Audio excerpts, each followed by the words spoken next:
Hi everyone, welcome to the Wellness Webinar with Dr. LaShawn and friends. Our first guest is Melanie D. Davis discussing mental health and experiences that contribute to suicidal ideations.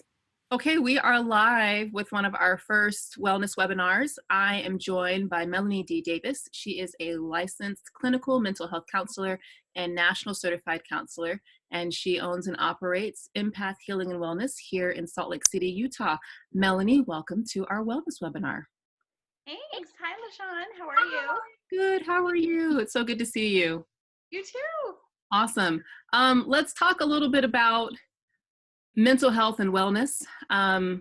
We are not unfamiliar with experiences of suicide here in Utah, but also here in the West in this corridor, as they call it. And I wanted to talk a little bit about awareness and mental health and ways that we can manage our mental health, acknowledge it, and be able to be safe with ourselves and within community. So just to start, what makes it important for us as people of color living in areas like Utah to be aware of our mental health? I think the biggest thing is just really in any climate, in any environment, but uniquely in Utah, where mental health is something that's on everybody's radar because we do have a lot of incidents of depression, high depression rates, stress, and our suicide rates are quite high. That just being aware of one, our own personal check-ins. Am I doing okay? How am I? Where do I fall on my mental health scale? And then also learning how to be aware of those who are close to us, because a lot of times that can be the person who helps reflect to you, oh, you don't seem like you're yourself, or are you doing okay? So I think it's crucial in our environment just because of the higher risk that Utah seems to be quite vulnerable to mental health concerns and suicide. Thank you. Why do you think we don't talk about it enough? Is it that we don't talk about it enough, or is it the way we talk about suicide and mental health that maybe contributes to some of the issues we experience? Oh, I don't know. So your question is, why don't we talk about it enough, or Or is it the clarify? way that we talk about it that maybe gets in the way of us knowing how we're doing? I don't know. I think that can be a really tricky question because I think it's unique for every person. Um, when you talk to people about suicide, you may be approaching someone that has had personal experience with it. You may be approaching someone who can't relate to it. You may be approaching someone who is in the midst of suffering from suicidal ideation. So I think that there's such a big range of where people are at. And I think it's tricky to talk about. And I think that there's some cultural reasons why here in Utah, why it can be difficult to open up around being someone that's at a higher risk for mental health concerns. And if you are as far along as you're feeling suicidal, because it's not, people don't always know how to respond to it. I think that it also can be something that isn't um, positive to talk about, and people don't know if they'll be criticized for it, or friends may not know what to say. And I think that there's a big range of reasons why it can be challenging to approach that issue. I agree with you. And I think families, family time, holidays, we're in the semester, at the end of the semester for me, in the colleges and universities, final exams, the end of classes, and performance. How much, performance is part of our identity and part of how we judge and value ourselves. I saw a quote just last night that said, "Success is not endless productivity." And I know that we talk a lot about perfectionism, right? If that's a good one, right? Yeah, Um, yeah. it hits, it hits. We talk about perfectionism and productivity and this illusion of being busy. Can you speak to, if you're seeing with your clients people who are absolutely affected by this idea, I'm not doing enough, I'm not successful, I'm not where I think that I should be, and maybe how you help them identify that, work with it, and maybe even work through it? So I would say, again, a huge range. With the population that I see, I do see a lot of really high functioning individuals who I think do set really high standards for their productivity, the way they manage their lives, their level of success, and that can create just immediate and inherent expectations, right? If we're talking about father's role, generally, a lot of times in our community in Utah, there is a lot of expectations to provide for your family, to potentially have a traditional model happening in your home, culturally, where maybe a mother's staying home and there's one provider, which creates a lot of stress. There's a lot of stress, I think, on kind of a perfectionist culture that I think Utah's ready to kind of look at that now and say, this happens here. And I know it can be touchy to talk about it, but I think we're all really highly aware of just trying to always be better, trying to always, have our families, functioning well, have our schedules functioning well. And I think everyone can kind of fall into that trap of expectations are set higher than what might be healthy for us emotionally. And I feel like that can pose a real challenge on our mental health if we are always, never quite meeting the mark or never quite feeling like we're doing enough. So we are constantly in that mode of, I need to be productive, and my kids need to be doing everything that they should, and our house needs to look a certain way, and we need to be driving a certain car. And I think that kind of thing can really catch up in our community. And so then following that, in what ways does that contribute to ideations around suicide? And kind of how do we miss that step from dysfunctional mental health or some mental illness into just trying to make it all go away? So I would say that there can be some predetermining things happening. There can be where someone may already be struggling a little bit with high anxiety, depression, things like that. Maybe possibly diagnosed, possibly has gone undiagnosed, and they're not realizing that the life cycle that's happening in their world and the way that they're functioning in life can be leading down a path that can create vulnerability to suicidal ideations. I think sometimes we see and view someone who's suicidal as like what we might see on the movies. They're laying home and they can't get out of bed and the house is dark, and no one is, you're knocking on the door and they're not answering. It's dramatic. But the majority of what I see doesn't look like that.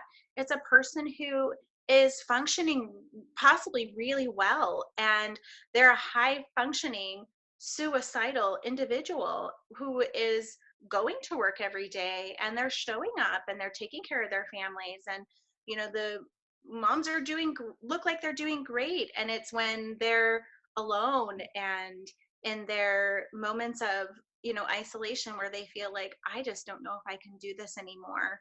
And it seems to be that I'm seeing a lot more of that than I am that textbook suicidal ideation. It's the person who is functioning super well, and maybe they just can't do it anymore, or they feel like, this is just too hard. I don't want to do this anymore.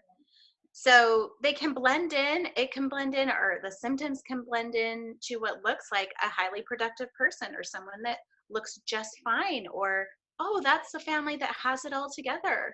And so there's no look, there's no specific feel. I think it's more being aware of like people around us, and knowing to check in with even our most high functioning friends and our most look like they have it all together, family members, your spouse, your children, even if everything seems okay.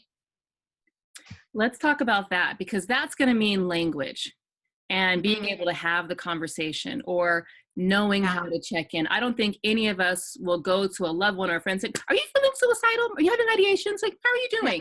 But how do we gain that language? What do you recommend? What is something that we can say, or how do we form our mouths around these words that for many can be scary. You say the word suicide, and that can be a very scary word, and it can be overwhelming. So let's talk about developing an effective language that gives us a healthy approach and a community, supportive, loving way to engage each other around our mental health and suicide. Yeah, sure. I think from a client standpoint, things that I talk about with clients who are struggling is we talk a lot about bringing everybody kind of knows who's ever been in therapy and has talked about safety issues, which when someone is suicidal or has had ideations or any kind of self-harm behavior, therapists go right to safety plans. And that they're formal, they're wonderful, they're a necessary precaution, but I like to kind of go a step further and talk about, okay, so we have this safety plan, but what's like our plan that is going to feel like, I can do this when I'm not okay? And for me, what I've seen in my practice is that it needs to be simple. It needs to be something that someone can really do. It may not mean calling every hotline. It may mean coming up with something like something I found to be really helpful is a code word. So if you may not be able to call your friend and say, I am feeling hopeless. I am not okay. I don't know if I'm going to make it home. I'm in my car. I'm alone. I don't know what to do. You may not be able to call and express all of that, but you may be able to text someone in that safety, like identifying people who are safe people to go to and having some word, whether it's like pineapple or um, whatever that is, identifying something that just sends a message of that person's been prepared to know that if you're not okay, this is kind of a code word to say, please reach out to me as soon as you can.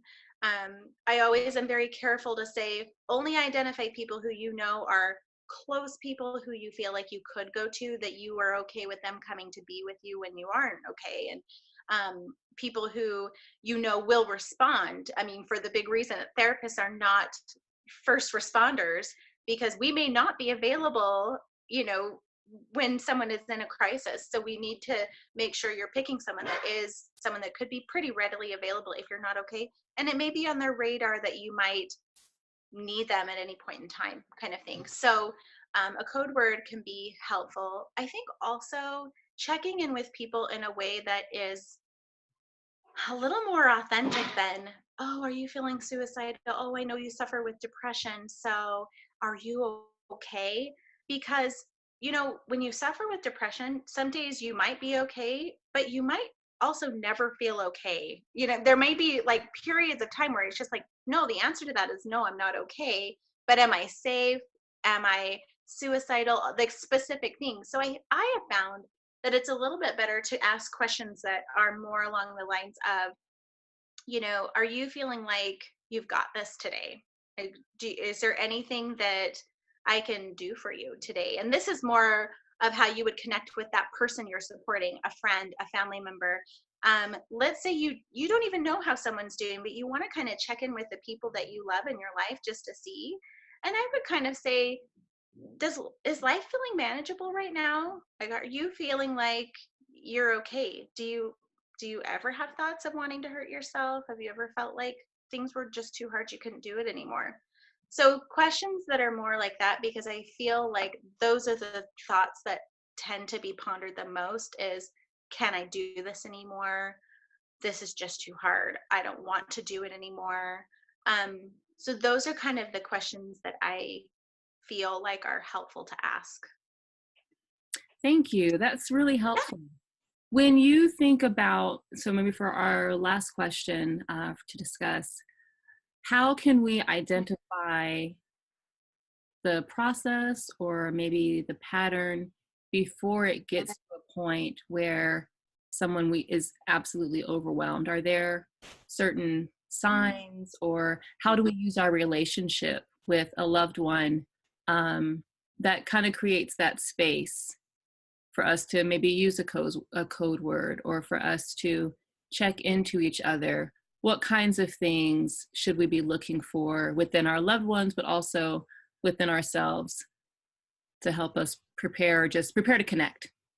Yeah, yeah. And I think I always say I want to lay eyes on you to my friends, like just because sometimes text messages and all of that can be, you don't always know how someone's really doing. I do love that we have text and social media to connect with people, but a lot of the times that's not where you're seeing what's really happening in people's lives. So and I know we're all busy, and it's hard for me too to get in front of friends face to face sometimes, but to find a way to just reach out in a way that feels a little bit more personal, that old fashioned drop in, or let's really actually meet, let's go grocery shopping together. You have to grocery shop, I have to grocery shop, let's do that, something where you can kind of try to have a relationship safe place, that you're close enough that it would be safe to talk to that person.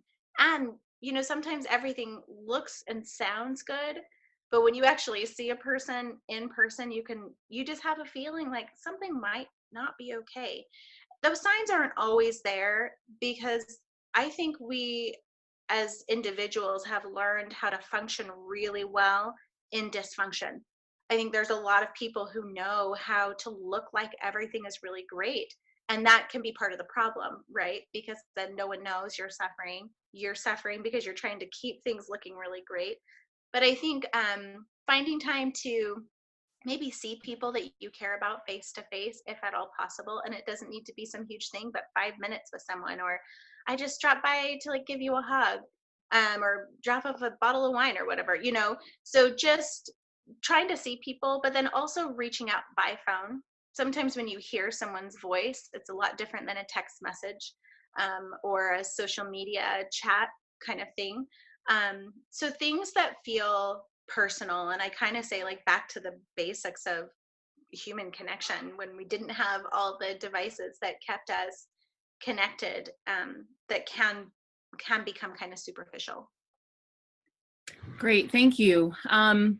I think as we move forward and continue to have more conversations like this about our wellness and acknowledging it, creating it, understanding it, and then maintaining it, I think that will help us also create opportunities for connection. I We agree. only have maybe 1 or 2 more minutes, so I will give you the last word to share with our viewers about Okay.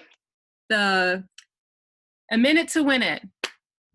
A minute to win it. A Okay, minute I to guess win it. my biggest thing would be just like reach out and be open to people. I'll be checking out in a grocery line, and I may not have time to hang out with my friends that day, but I'll make sure and say, "How are you doing?" And "Are you feeling okay today?" Just touching base with another human as we flow through our days, and I think can be huge in being there for other human beings. And because of that, there's been relationships that I've had formed through the people who check me out in the grocery line, the people I see when I'm getting gas at Costco or whatever.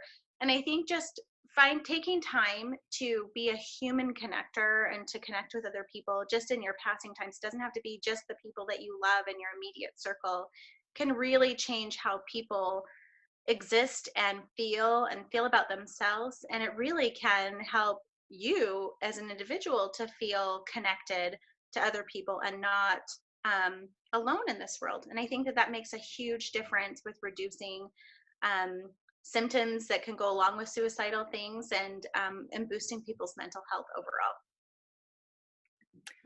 Wonderful, excellent, and fantastic. Hey, Thank you so much for your all time right. today. I look forward to our next one, and I hope we can go grocery shopping together at some point in time. Yeah, anytime. That's what I Awesome. do. Awesome. Hey, well, thank you for your time today. It was so good to see you. I know, you too. Yes, It's always good to see you. We have to connect in person. So, we do. We do. Grocery shopping at Target with a latte would be really high on my list.